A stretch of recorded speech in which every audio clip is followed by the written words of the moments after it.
DCB മീഡിയയുടെ പുതിയൊരു വീഡിയോയിലേക്ക് സ്വാഗതം. കഴിഞ്ഞ മാർച്ച് മാസം മുതൽ സംസ്ഥാനത്ത് എല്ലാ മാസവും ക്ഷേമ പെൻഷൻ വിതരണം നടന്നുവരികയാണ്.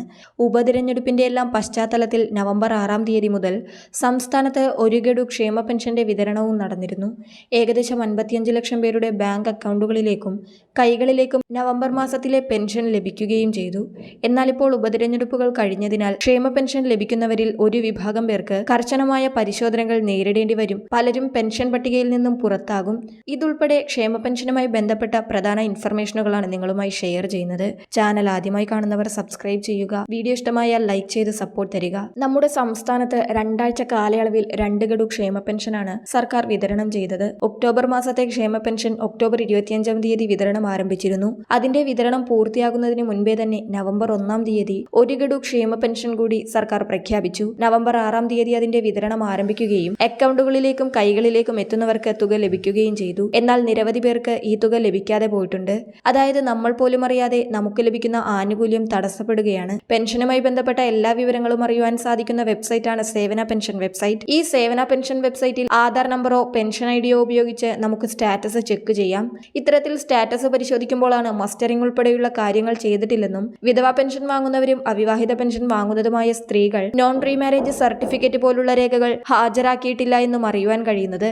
അതായത് വിധവാ പെൻഷൻ അവിവാഹിത പെൻഷനൊക്കെ വാങ്ങുന്ന സ്ത്രീ ഗുണഭോക്താക്കൾ നോൺ റീമാരേജ് സർട്ടിഫിക്കറ്റ് ഹാജരാക്കേണ്ടതുണ്ട്. അത്തരത്തിൽ ഹാജരാക്കാത്തവരുടെ പെൻഷൻ മുടങ്ങിയിട്ടുണ്ട്. രേഖകൾ ഹാജരാക്കാത്തത് മൂലം പെൻഷനൊക്കെ തടഞ്ഞിരിക്കുന്നുവെന്ന അറിയിപ്പ് സ്റ്റാറ്റസ് ചെക്ക് ചെയ്യുമ്പോൾ നമുക്ക് അറിയുവാൻ സാധിക്കും. ഇതുമൂലം പെൻഷൻ മുടങ്ങിക്കഴിഞ്ഞാൽ പിന്നീട് ഈ രേഖകൾ സമർപ്പിച്ചാലും മുടങ്ങിയ മാസങ്ങളിലെ പെൻഷൻ ലഭിക്കില്ല എന്ന കാര്യം പ്രത്യേകം മനസ്സിലാക്കുക. എന്നാണോ നിങ്ങൾ ഈ കാര്യങ്ങളെല്ലാം ചെയ്തു തീർക്കുന്നത്, അതിനുശേഷം വരുന്ന മാസത്തെ പെൻഷൻ വിഹിതമായിരിക്കും നിങ്ങൾക്ക് ലഭിച്ചു തുടങ്ങുന്നത്. 6 തീയതി മുതൽ പെൻഷൻ വിതരണം ചെയ്തത് ഇനിയും ലഭിക്കാത്തവരുണ്ടെങ്കിൽ നിങ്ങൾ സേവന പെൻഷൻ വെബ്സൈറ്റിൽ സ്റ്റാറ്റസ് ഒന്ന് പരിശോധിക്കുവാൻ ശ്രമിക്കുക. എന്ത് കാരണത്താലാണ് നിങ്ങൾക്ക് പെൻഷൻ മുടങ്ങിയിരിക്കുന്നതെന്ന് ഇതിലൂടെ മനസ്സിലാകും. രേഖകൾ സമർപ്പിക്കാത്തത് മൂലമാണോ, മസ്റ്ററിംഗ് ചെയ്യാത്തത് മൂലമാണോ, അതോ ബാങ്ക് അക്കൗണ്ടിന്റെ ഏതെങ്കിലും രീതിയിലുള്ള പ്രശ്നമാണോ എന്നൊക്കെ പരിശോധിച്ച് വേണ്ടപ്പെട്ട നടപടികൾ സ്വീകരിച്ച് പെൻഷൻ പുനഃസ്ഥാപിക്കുവാൻ ശ്രമിക്കുക. മാത്രമല്ല, ഇപ്പോൾ അനർഹരായവരെ ഒഴിവാക്കുന്നതിന് കർശന നടപടികളാണ് ഇപ്പോൾ സ്വീകരിക്കുന്നത്. അതായത് നിലവിൽ ലഭിക്കുന്ന ഓരോ അപേക്ഷയിലും ഉദ്യോഗസ്ഥർ നേരിട്ടെത്തി കാര്യങ്ങൾ പരിശോധിക്കുകയാണ്. വീട്ടിൽ വാഹനമുണ്ടെങ്കിലോ അതോടൊപ്പം വീട്ടിൽ AC ഉണ്ടെങ്കിലോ 1000 സ്ക്വയർ ഫീറ്റിന് മുകളിലുള്ള വാർക്ക വീടുകൾ ഉള്ളവരാണെങ്കിലൊക്കെ അവർക്ക് പെൻഷൻ ലഭിക്കില്ല.